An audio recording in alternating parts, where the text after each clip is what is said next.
যারা পুডিং বানাতে গিয়ে সাকসেস হতে পারেন না তাদের জন্য আজকে আমি এই ভিডিওটা বানিয়েছি। প্রথমে দুধটা খুব ঘন করে জাল করে নিয়েছি। এরপরে হচ্ছে আমি একবারই পরিমাণ মতো চিনিটা ক্যারামেল করে নেব।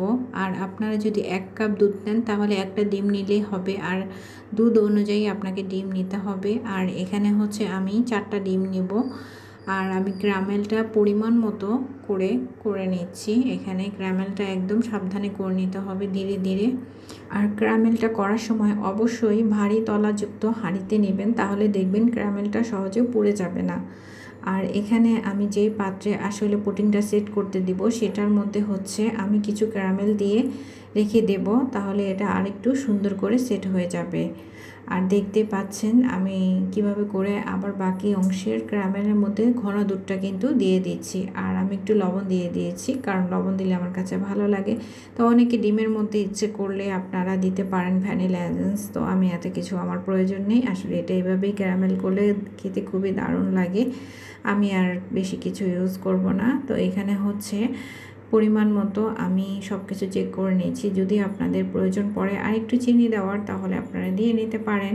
আর এখানে দেখতে পাচ্ছেন যে আমার ক্যারামেলটা কিন্তু অনেকটাই সেট হয়ে গিয়েছে। আমরা অনেকে ওভেনেও দিয়ে দিতে পারি, বাট আমি আজকে আপনাদের চুলায় তৈরি করে দেখাবো যে কিভাবে আমি এই পুডিংটা এত সহজ এবং ইজিভাবে তৈরি করে নিলাম।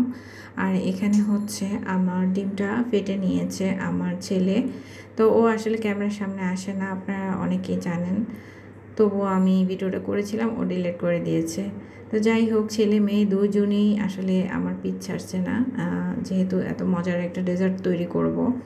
তো এখন হচ্ছে আমি খুব ভালো করে ঠান্ডা করে নিয়েছিলাম দুধটাকে, আর এভাবে ডিমের সাথে মিশ্রণ করে খুব ভালো করে আমি এভাবে একটু চেলে নেব, কারণ চেলে নিলে কি হবে, জিনিসটা আরও সফট হবে, খেতেও দারুণ লাগবে। তো এইভাবে আমি খুব ভালো করে ছেঁকে নিচ্ছি। আমি আগে থেকেই পানিটা এইভাবে সেদ্ধ করতে বসিয়ে দিয়েছিলাম। তো একটা স্ট্যান্ডার দিয়ে আমি প্রথমে গরম করার কারণে এটা তাড়াতাড়ি আমি দিয়ে দিতে পেরেছি। আর অবশ্যই এটাকে আমি বসিয়ে দিলাম, আর এখন ঢাকা দিয়ে দিব খুব ভালো করে। ঢাকে উপরে আপনারা ইচ্ছে করলে একটা ফয়েল পেপার দিয়েও ঢেকে দিতে পারেন। আমি জাস্ট এভাবে একটু ঢেকে দিয়েছি, এভাবেই হয়ে যাবে। ঠিক 45 মিনিট পরে আবার ফিরে আসব। তো এটা আমার হয়ে গিয়েছে। আর একটা ছুরি দিয়ে চেক করে নিতে পারেন যে কতটুকু আপনার হয়েছে। যদি ছুরির সাথে লেগে আসে তাহলে ভাববেন যে এটা ঠিকমতো সেট হয় নাই। তো আমার এটা সেট হয়ে গিয়েছে, ছুরির সাথে কিছুই লেগে নেই। তো আমি এখন বুঝে গেলাম। আর এটা হচ্ছে ফ্রিজে প্রথমে রেখে দিয়েছে আমার বাচ্চারা, যেহেতু অস্থির হয়ে গিয়েছে। তো এটা ফ্রিজে রেখে দিয়েছি, আর ফ্রিজে রাখার পরেই এটা খুব সুন্দর করে সেট হয়ে গিয়েছে। তো দেখি কেমনটা হয়েছে। তো আর অবশ্যই আমাকে কমেন্ট করে জানাবেন কার কাছে কেমন লেগেছে। তো এই তো খুব সুন্দর হয়েছে, দেখতে অনেক মজাদার লাগছে।